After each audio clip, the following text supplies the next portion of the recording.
This is the brand new camshaft synchronizer for my '07 Taurus, along with the camshaft sensor.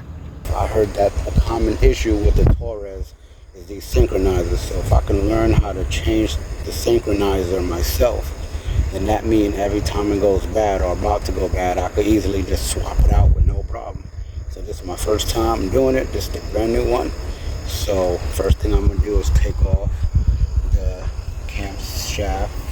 I'm gonna take off the camshaft position sensor, which is a 5.5 millimeter socket, and then I'm gonna use a 10 millimeter socket to take that bolt off that's holding the camshaft synchronizer on. And I'm also going to do my best to show y'all the marking method.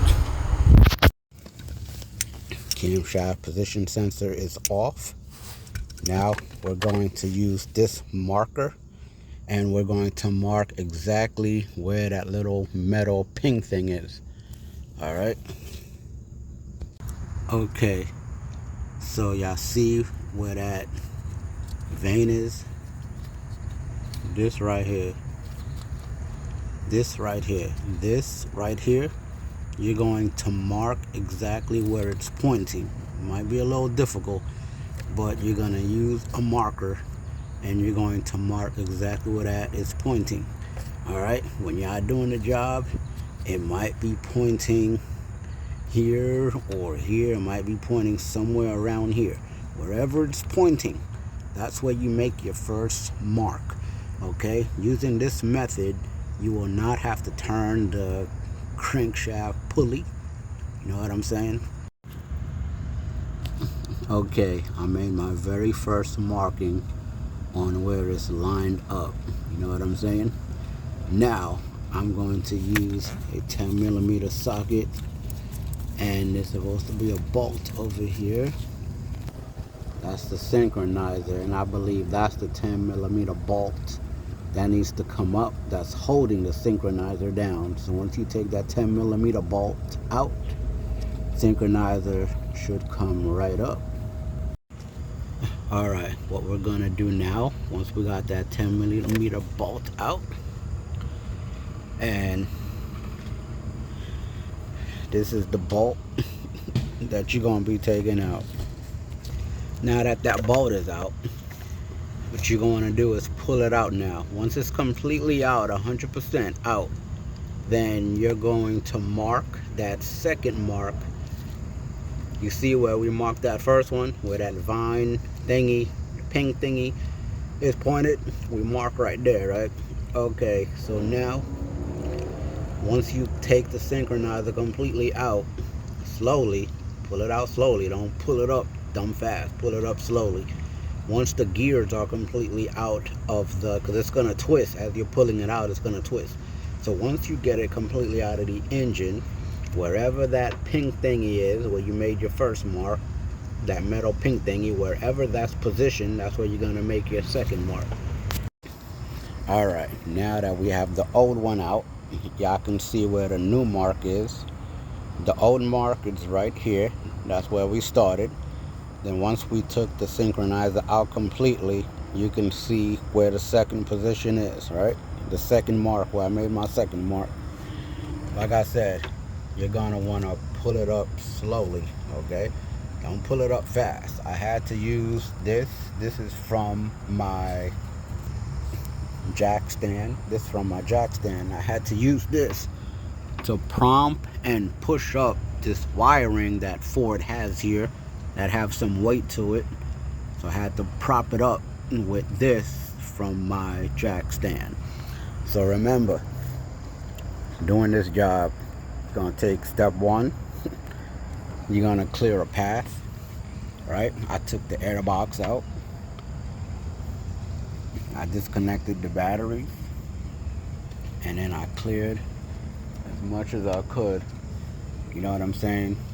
And then I also pushed up this metal, not this metal, I also pushed up this wiring using the metal thing from the jack stand, right? Then you're gonna use a 5.5 millimeter socket to take out your camshaft position sensor. Once that one is off, Then you're gonna make your first mark like we did where that ping was, which is there. And then you're gonna take out that 10 millimeter bolt that I showed you that's down there. You're gonna pull the synchronizer out slowly. Once you pull the synchronizer out slowly and this gear part fully comes out completely, then you're going to watch where that ping ends up. Wherever that ping ends up, that's where you make your second mark. This is crucial and very important. You know what I'm saying? Because this is going to show the timing, the exact timing of the engine to send to your computer so it could know when to fire the spark plugs and when to fire the fuel injectors. So after you make your second mark, you'll want to go to your new camshaft synchronizer and you're going to want to mash these marks up. So if you buy a new one like I did that comes with the camshaft position sensor, obviously before you could even match the notches up from the old one to the new one, you're going to have to use that 5.5 millimeter socket and take the new camshaft position sensor off of the new synchronizer. Okay, that's important. Why? You should know why. You can't see exactly where to put your markings. You can't match them up. If this is on it, you got to see what you're marking on the new one, right? So we're going to take off this and then we're going to start marking it up. Just want to pinpoint out that when you're putting the new camshaft position sensor back on to the synchronizer, that notch, right, that big gap notch right there, you're going to point, okay, you're going to point your position sensor, right, this head part where you stick the housing in, you know, not the housing, the pigtail, when you stick the pigtail in, right, when you plug it up, you're going to want to make sure that it's facing exactly the same way when you put it back on in the engine. Now we're going to want to position these side by side, make sure it's lined up as perfect as you can get it. It needs to be very precise when putting when transferring the markings over. It needs to be very precise, you know what I'm saying? So obviously I'm not going to be able to film and transfer the marks at the same time, but I just wanted to show you that you need to line up these two synchronizers together. Okay, ladies and gentlemen, you have your first mark, you have your second mark. So what you're going to want to do before you install it into the engine, what you're going to want to do is take out your dipstick, all right? Take out your oil dipstick, all right? This is the cheapest way to do it, and it should be fine as long as you have enough oil in your engine. Some of that oil can be used. What you're going to want to do is coat. You see this little gear part that twists left, right? Let me see you do it. You're going to want to coat this gear part, right? This gear part right here, you're going to want to coat it with oil. And then this metal part going down right under that gear part, that metal part going down, you're going to want to lubricate it with a thin layer of oil all around. And then you're also going to want to put a thin layer of oil around the O-ring, all right? This is the O-ring. When you look on the new one, the O-ring is right here. It's dry as crap because it's new. So you're going to want to lubricate a very thin layer of oil from your dipstick on that. The gear part, which I didn't take that part off yet, but the gear part, coat the gear part with oil. And then another nice thin layer of oil on the metal part under the gear part. After you do that, you're gonna want to rotate this. You're going to want to rotate this gear part. So when you coat this, and then you put a nice thin layer of oil here, and then you put oil on the O-ring, you're gonna want to twist this.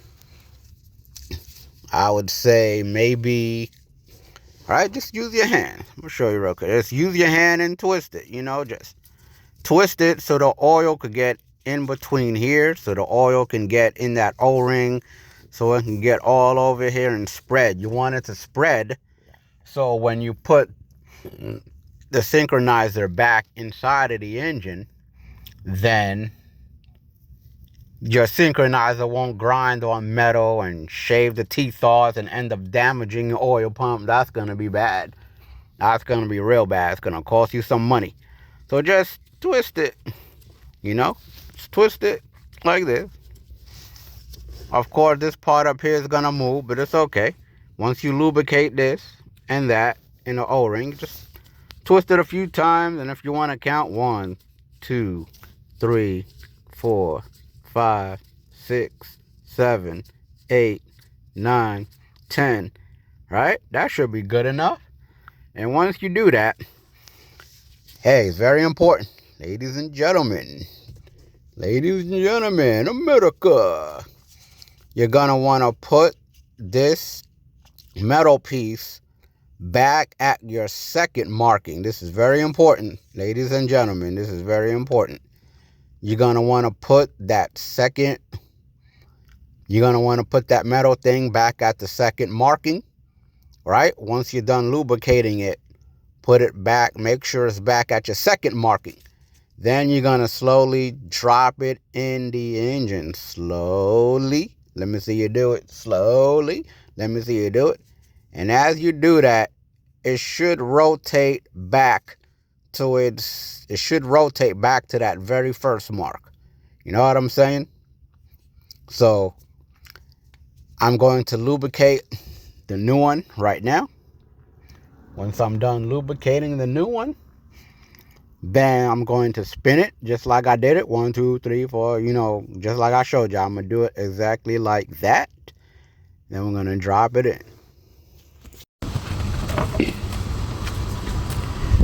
Now that we got it lubricated up and we twisted it 10 times, and then I lubricated a little bit more just to make sure the coating is good. Twist it another 10 times, and then make sure you line it back up to your second mark. And then now we're going to drop it back in the engine. But be careful that this piece don't turn. You want it to stay in that second mark until you're able to get it in that hole. Once you get it in the hole and you start pushing it down, then it should turn to the first mark right there. So that's what we're going to do now. Another tip, the oil from the dipstick right here, it's not going to be enough from the dipstick. It's not going to be enough to lubricate the gears, okay? It'll be enough to lubricate the shaft part on the bottom and the O-ring, but it's not going to be enough to lubricate the gears. So what you want to do is go and grab you 1 quart of W520 motor oil, and once you get that, then what I did, I kind of poured little by little on the gears, and I turned it. As I'm pouring, I turned it. So once it got coated all the way around, then that's when I turned it, 10 times. 1, 2, 3, 4, 5, 6, like I showed you earlier. Alright, so that's how I did it, to make sure that the gear is coated properly. Alright, now we're going to drop it back in the engine and proceed. Okay, I placed it down, the synchronizer, I placed it down and it rotated back to mark number 1. So make sure you double check the marking with your old synchronizer. Make sure that the first mark, make sure that the vine part lines up with the first mark. So the first mark you made on your old synchronizer, line that up. Make sure it's lined up. When you push it back in the engine block, make sure that it turns and it lines right up with that. And as y'all can see, it lined right up with the first mark that I made. So now we're gonna bolt down the 10mm to hold it back down, and then we're gonna put the camshaft position sensor back on, and then we're going to put everything back together. Of course, I'm gonna take this out, but before we do that, I'm gonna take it out once I put the position sensor back in. So I'm gonna bolt this down first, and then I'm gonna put the position sensor back in, and then I'm gonna take this out, putting that wire down, and then, you know, plug everything back up and put the air box where it need to be. While you're under here, you might as well clean up on your engine bay and get a rag and just wipe whatever you're able to wipe. Try to clean it up best you can, you know what I'm saying? Before putting everything else in. Camshaft is in, the position sensor is in. So just get a rag and wipe all the places that you're able to. Just clean it up a little bit.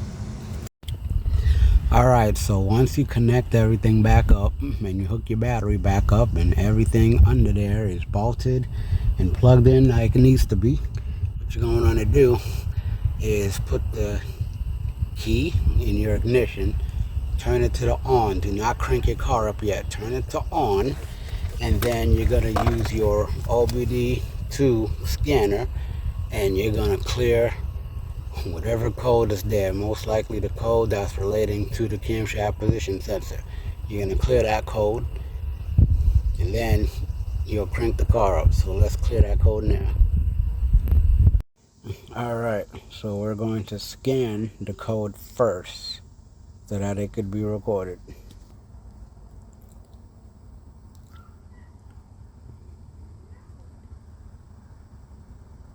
Okay, now we're gonna go to read.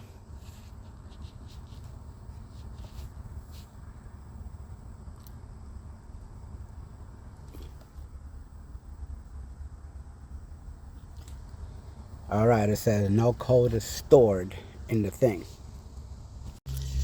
Alright, now that the code said that there's no code stored inside here, which means it lost its temporary memory because we had the battery disconnected for several days while waiting for this part. And even when the part came, I still had to wait even longer because of the weather. Kept raining, scorching hot. I got caught in the heat today, but I did majority. It's like the heat started when I was finishing up this job, which is awesome. So we're gonna crank the car up, and then we're going to let the car sit for 3 minutes. And while letting the car sit for 3 minutes, we're just gonna listen to the idle to see if there's any change, any stable idle, stuff like that. Alright, we just cranked the car up. Now we're gonna watch the idle. I set the timer for 3 minutes, so we're gonna let it idle.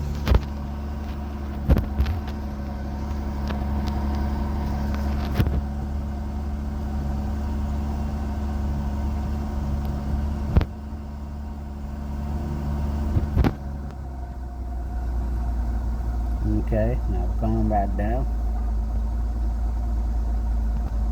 If I could get it to idle like that, then we'll be good. We'll be Gucci. It's burning up out here, bro, for real. Burning up.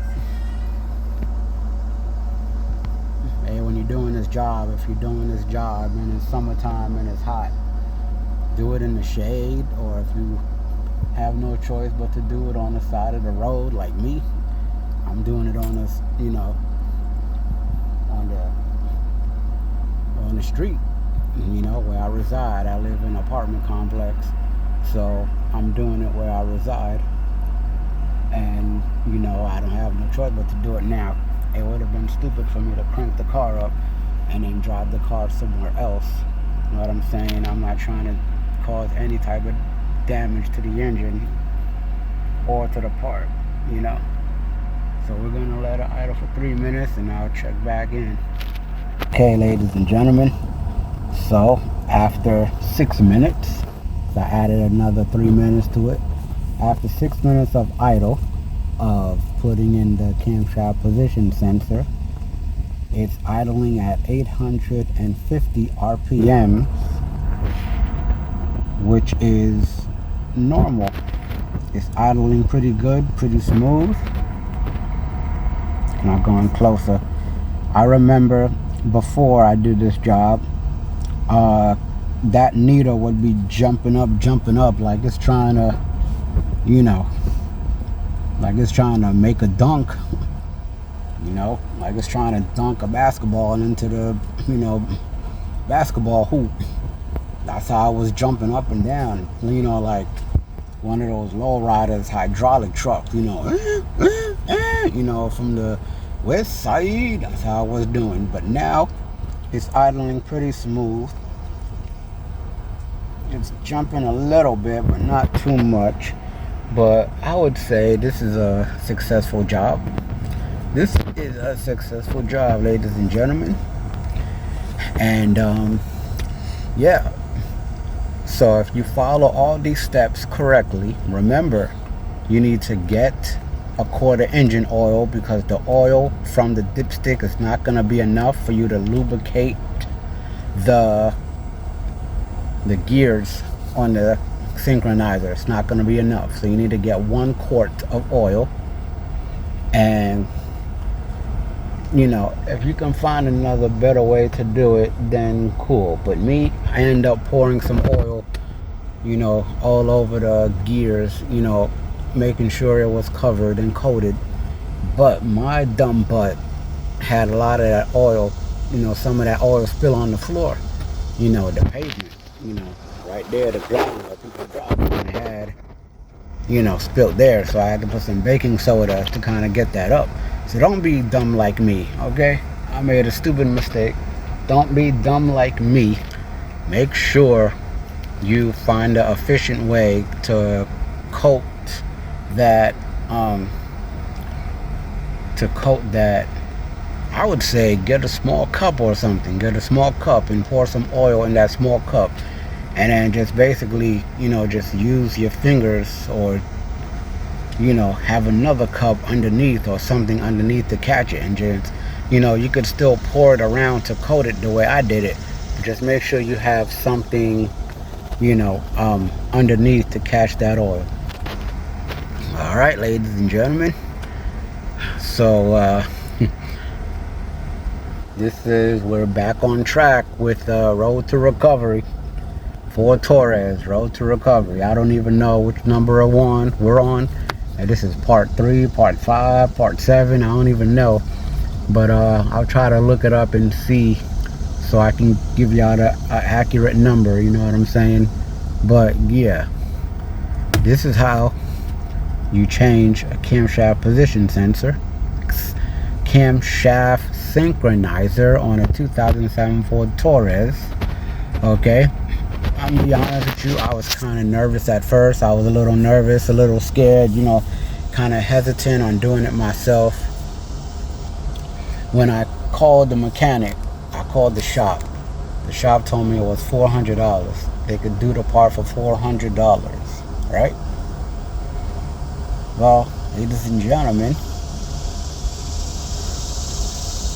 I would say I did the job for, let me see, I think the synchronizer was $80 something, and then I spent another $10 on a quart of oil. You might have to spend a little more. Make sure you have the 5.5 millimeter socket, you know what I'm saying, for that sensor, to take that sensor out.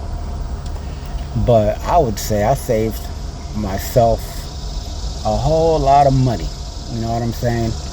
Instead of spending $400, I probably spent $110, maybe $105, you know what I'm saying, with the part, Just as I said, it was just parts. Labor was free because I did it myself. So yeah, I think this was a successful day, successful morning. It's getting very hot, so I'm gonna cut the car off. I'm gonna go inside and I'm gonna cool off. It's burning up, burning up. All right, ladies and gentlemen, let me explain to you what happened. So after completing the synchronizer job, right? After completing the synchronizer job, the next day I went to crank the car up so I can drive it. It was revving up high and stalling out and dying. So then, day number 3, right? This is day number 3 from installing the synchronizer. I popped the hood because I was gonna switch out the camshaft position sensor to see if the new one is faulty, and I was gonna put the old one back on, you know what I'm saying? But then when I popped the hood, this piece was off, right? This piece was completely disconnected from the intake manifold. So I discovered what happened is when I put that metal piece from the jack stand, when I put that metal piece right there to hold that wiring up, I guess when I was taking it out, I guess it pushed on this part, loosening this tab. And being that the engine was already semi-warm from the burning fire summer heat, I guess because of, you know, plastic expands, you know, certain components expand in the heat. So something here expanded holding this on when I cranked it up, you know, the day of the installation, right? Then the next morning, I guess when the engine was cold, because the temperature did drop to like 71 or 69 or something like that.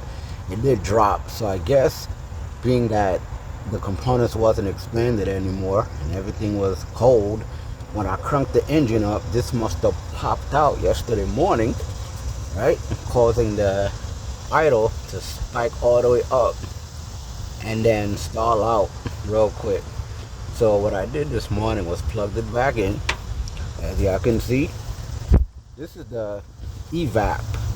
It's the evap purge line, okay? That's what it is, the evap purge line. I put it back in, you know, I did what I did, tugged on it, and it's not coming out. So I'm gonna push it all the way back and we're gonna keep it that way. Right, so I'll keep it that way.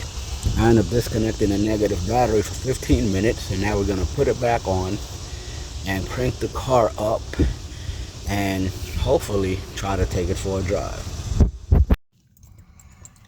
Okay, ladies and gentlemen of the jury, we're in the car, we're gonna crank it up and let's see what happens.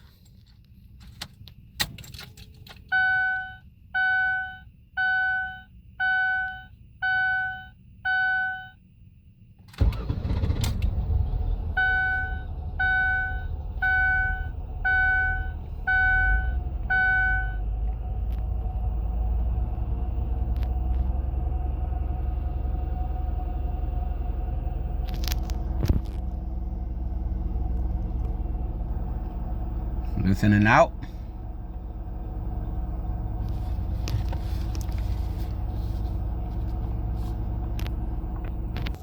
So we're gonna let the car warm up to operating temperature, right? Once it warms up to operating temperature, then we're gonna start 2 minutes to let the car idle by itself with no load. And then once that 2 minutes is up, then we're going to turn the AC on, or the, you know, climate control on. We're going to turn it on, put it on blast for another 2 minutes so that the computer can have time to store, you know, some data. So yeah. All right, now we're gonna turn this air on, put it on blast for another 2 minutes. Ready? Let's go, let's go. Okay guys, so we're here inside Ford Taurus, obviously. We're gonna go and take it for a quick drive and see how she does, you know? This is gonna be the first test drive, you know, since a couple of days, because, you know, car's been sitting for a while I've been trying to get these parts and working on it and blah blah blah. All right, enough with running my mouth. All right, now that we have air in the tire, all the tires, everything is good, let's go for our quick test run.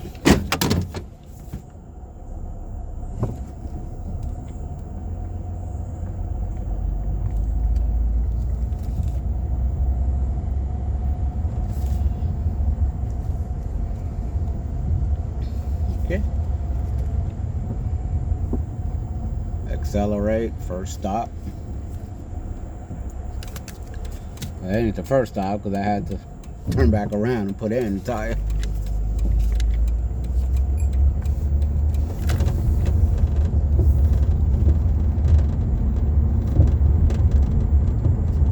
So, still need an alignment, or the suspension needs to be fixed because, like I said, you turn the steering wheel straight, the car is going this way.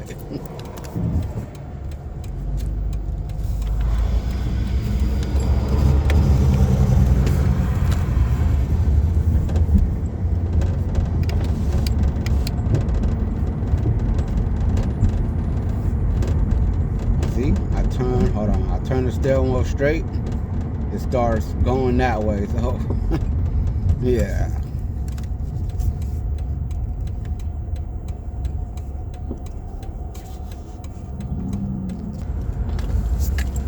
Alright, we're on this stretch of road.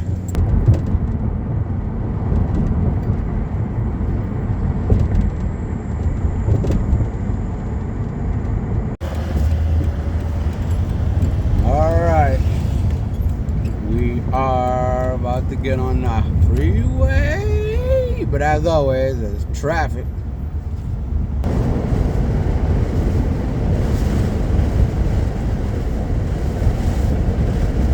Close to 60 miles, but not quite.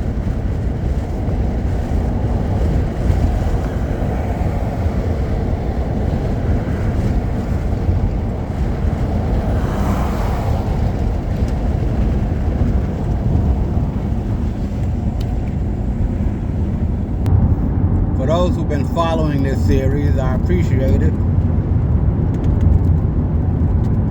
But I've really been trying to restore this Taurus, get this Taurus back up. I've really been trying. I really have. If y'all been following me, the people who've been following that series, thank you, appreciate the support and love. And also, y'all should know how much work I done put in this car, right? How much work I done put in this Taurus. Let me see. If I go this way, I should be able to get back on the freeway up there.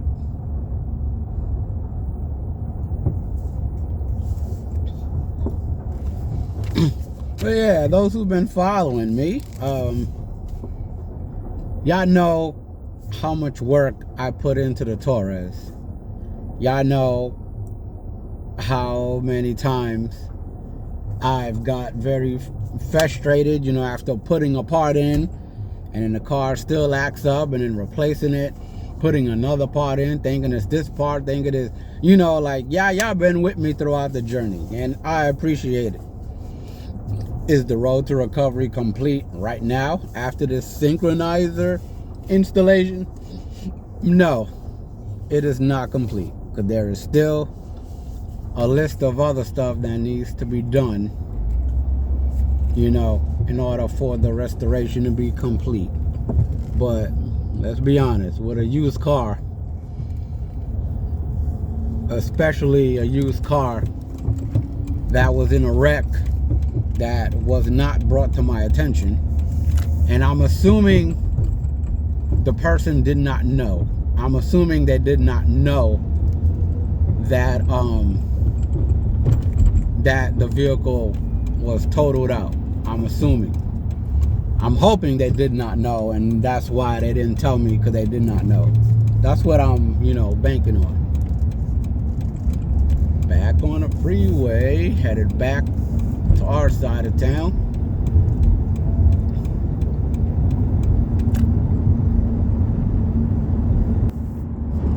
That concludes today's video. I know I said I was going to meet y'all back at the house, but I gotta put this phone to sleep. S21 to sleep so it can cool off. It's warming up. So this concludes this video. Road to recovery continues. Synchronizer installation, step by step. This concludes that video. So hit that subscribe button, that heart button, that like button, that share button, yeah, I know what to do to show some love. Show some love, baby. It's well appreciated. And all the new subscribers, thank you so much. All the OG subscribers, thank you so much. All of y'all love and support is very, very, very appreciated. For real. It's very appreciated. And, it helps keep me motivated to continue making these videos, knowing that, people like you guys, want to know how to do these certain stuff, and ain't nobody on YouTube, showing it. So then I gotta come out and show certain things that nobody else on YouTube is showing. Oh, I thought she was stalling out. I'm like, no, baby, don't do that. I make how-to videos step by step when I don't see anybody else on YouTube have a video on it for people to learn how to do stuff step by step. But until next time,